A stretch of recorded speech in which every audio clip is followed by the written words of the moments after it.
আর কি বলবো বড় ভাই, আজকালকার মেয়াগুলার এত পনপাকামো বাড়ে গেছে, এত পনপাকামো বাড়ে গেছে যে আজ আমি যাইছিলি একটা ঠেলাকে চা বিস্কুট খাতে।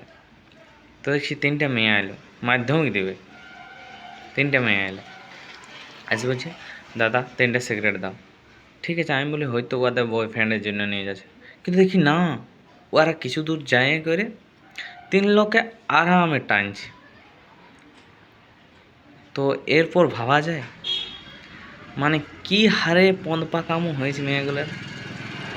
আমি তো ভাবছি ইয়াদের বাপ মায়ে পড়াচ্ছে কী জন্যে? লক্ষ্মী ভাণ্ডার, কন্যাশ্রী, রূপশ্রী এইগুলার জন্য কি পড়াচ্ছে? আর এইগুলার জন্য কি ইয়াদেরকে স্কুলে পাঠাচ্ছে? আরে ভাই, আমি বলছি একটু পড়, পড়ালেখা কর, নাই তো না যদি পড়ালেখা করিস আমাদের মতন ব্লগার হতে হবে, ইউটিউবে এরকম ক্যামেরা নিয়ে যথায় যা ঘটনা দেখবি, তারপর সেই ইউটিউবটা এসে বলতে হবে। এইরকম হবে অবস্থা আমাদের মতন, নাই তো ব্লগ ভিডিও বানাতে হবে, নাই তো কিছু আলতু ফালতু ভিডিও বানাতে হবে, আর ইউটিউবে আসতে হবে।